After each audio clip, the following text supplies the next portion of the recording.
Hello, everyone. I am here at Logan Creek, and I am going to read the next chapter of Magnus Chase, The Sword of Summer, to you.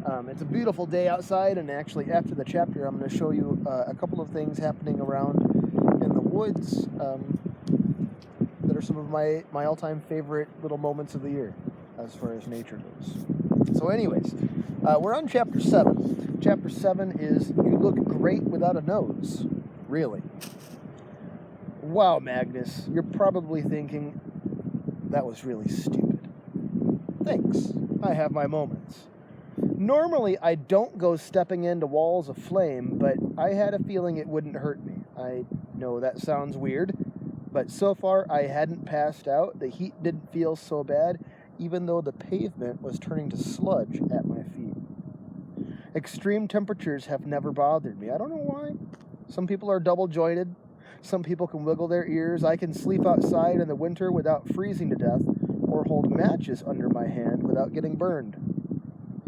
I'd won some bets that way in homeless shelters, but I'd never thought of my tolerance as something special, as something magical, and I definitely never tested its limits. I walked through the curtain of fire and smacked Cert in the head with my rusty sword because, I always try to keep my promises. The blade didn't seem to hurt him, but the swirling flames died. Cert stared at me for a millisecond, completely shocked. And then he punched me in the gut. I had been punched before, just not by a fiery heavyweight whose ring name was the Black One. I folded like a deck chair. My vision blurred and tripled. When I regained my focus, I was on my knees, staring at a puddle of regurgitated milk, turkey, and crackers steaming on the asphalt. Cert could have taken my head off with his fiery sword, but I guess he didn't feel I was worth it.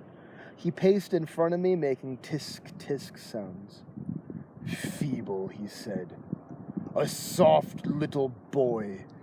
Give me the blade of your own free will, Vanir spawn. I promise you a quick death." Vanir spawn? I know a lot of good insults, but I had never heard that one. The corroded sword was still in my hand. I felt my pulse against the metal as if the sword itself had developed a heartbeat. Resonating up the blade all the way to my ears was a faint hum like a car engine turning over. "You can renew it," Randolph had told me. I could almost believe the old weapon was stirring, waking up. Not fast enough, though. Cert kicked me in the ribs and sent me sprawling. I lay on my back, staring at the smoke in the winter sky.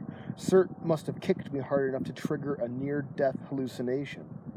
100 feet up, I saw a girl in armor on a horse made of mist, circling like a vulture over the battle. She held a spear made of pure light. Her chainmail shone like silvered glass, and she wore a conical steel helmet over a green head wrap, sort of like a medieval knight. Her face was beautiful but stern. Our eyes met for a fraction of a second. "If you're real, help," I thought. Then she dissolved into smoke. "The sword!" Cert demanded, his obsidian face looming over me. "It's worth more to me freely surrendered. But if I must, I will pry it from your dead fingers." In the distance, sirens wailed. I wondered why emergency crews hadn't shown up already. Then I remembered the other 2 giant explosions in Boston. Had Cert caused those too? Or brought along some fiery friends? At the edge of the bridge, Harth staggered to his feet. A few unconscious pedestrians had started to stir. I couldn't see Randolph and Blitz anywhere. Hopefully they were out of danger by now. If I could keep Burning Man occupied, maybe the rest of the bystanders would have time to clear out too. Somehow I managed to stand. I looked at the sword, and yeah, I was definitely hallucinating. Hey, this is cool. Little garter snake saying hello while I'm reading the story. Look at that. That is beautiful. Check out that red tongue tipped with black. Yeah, everything's, all the reptiles and amphibians are waking up. I'll just let that guy go. All right. Huh. That was super cool. All right. At the edge of the fiery bridge, oh wait, hold on. Somehow I managed to stand. I looked at the sword and, yeah, I was definitely hallucinating. Instead of a corroded piece of junk, I held an actual weapon. The leather-wrapped grip felt warm and comfortable in my hand. The pommel, a simple, polished steel oval, helped counterweight the 30-inch blade, which was double-edged and rounded at the tip, more for hacking than for stabbing. Down the center of the blade, a wide groove was emblazoned with Viking runes, the same kind I'd seen in Randolph's office. They shimmered in a lighter shade of silver, as if they'd been inlaid while the blade was forged. The sword was definitely humming now, almost like a human voice trying to find the right pitch. Surt stepped back. His lava-red eyes flickered nervously. "You don't know what you have there, boy, and you won't live long enough to find out." He swung his scimitar. I'd had no experience with swords unless you count watching The Princess Bride 26 times as a kid. Surt would have cut me in half. But my weapon had other ideas. Have you ever held a spinning top on the tip of your finger? You can feel it moving under its own power, tilting in all directions. The sword was like that. It swung itself, blocking Surt's fiery blade.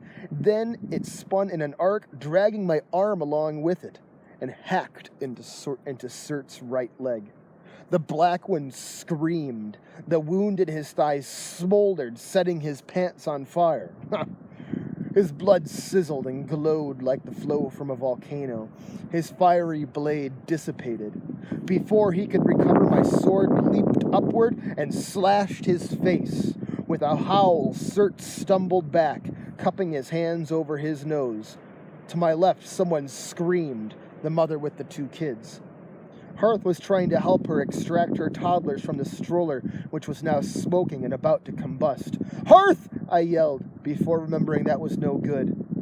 With Surt still distracted, I limped over to Hearth and pointed down at the bridge. "Go, get the kids out of here." He could read lips just fine, but he didn't like my message. He shook his head adamantly, hoisting one of the toddlers into his arms. The mom was cradling the other kid. "Leave now," I told her. "My friend will help you." The mom didn't hesitate.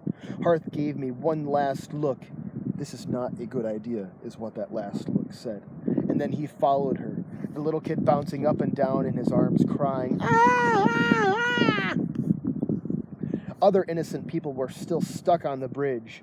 Drivers trapped in their cars, pedestrians wandering around in a daze, their clothes steaming and their skin lobster red. Emergency sirens were closer now, but I didn't see how the police or paramedics could help if Surt was still storming around being all fiery and stuff. "Boy!"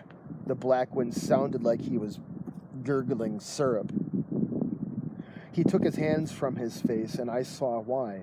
My self-guided sword had taken off his nose. Molten blood streamed down his cheeks, splattering on the pavement in sizzling droplets. His pants had burned off, leaving him in a pair of flame-patterned red boxers. Between that and the newly sawed-off snout, he looked like a diabolical version of Porky Pig. "I have tolerated you long enough," he gargled. "I was just thinking the same thing about you." I raised the sword. "You want this? Come and get it." In retrospect, that was a pretty stupid thing to say. Above me, I caught a glimpse of the weird gray apparition, a girl on a horse circling like a vulture, watching. Instead of charging, Surt bent down and scooped asphalt from the road with his bare hands. He molded it into a red-hot sphere of steaming gunk and pitched it toward me like a fastball. Another game I'm not good at. Baseball. I swung the sword, hoping to knock away the projectile. I missed. The asphalt cannonball plowed into my gut and embedded itself, burning, searing, and destroying. I couldn't breathe. The pain was so intense I felt every cell in my body explode in a chain reaction. Despite that, a strange sort of calm fell over me. I was dying. I wasn't coming back from this. Part of me thought, all right, we'll make it count. My vision dimmed, the sword hummed and tugged at my hand, but I could barely feel my arms. Surt studied me, a smile on his ruined face. He wants the sword, I told myself. He can't have it. If I'm going out, he's going with me. Weakly, I raised my free hand. I flipped him a gesture that he wouldn't need to know sign language to understand. He roared and charged, and just as he reached me, my sword leaped up and ran him through. I used the last of my strength to grapple him as momentum carried us both over the railing.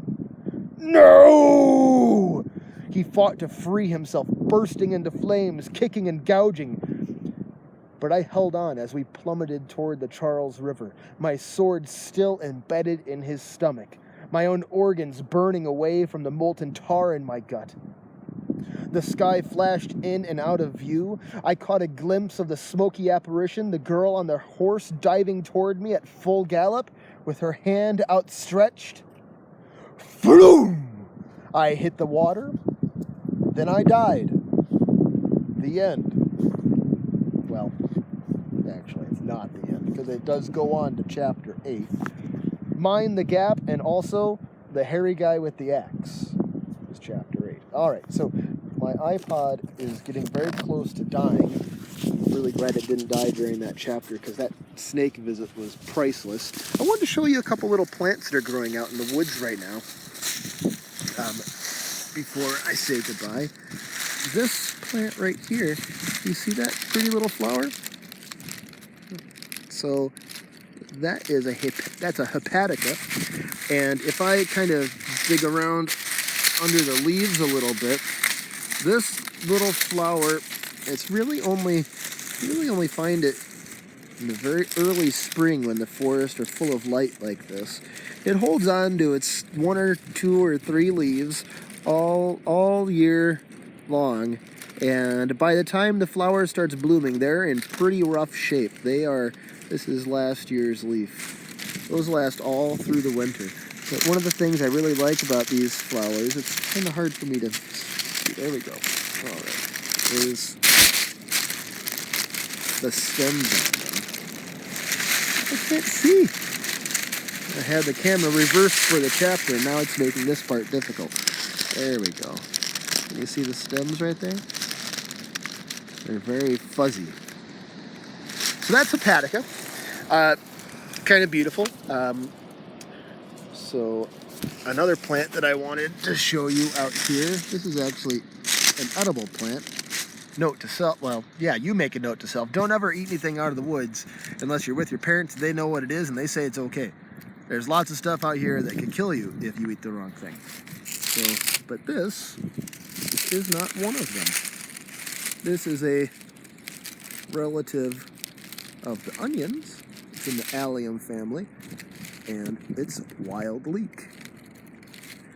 So yeah, some pretty cool plants growing out here right now. These are some of the earliest flowers or plants that come up in the springtime. But if you spend any time at all out in the woods, next coming weeks, the forests are just going to start just filling with the spring wildflowers. Anywho, hope you enjoyed. That snake was super cool. Adios.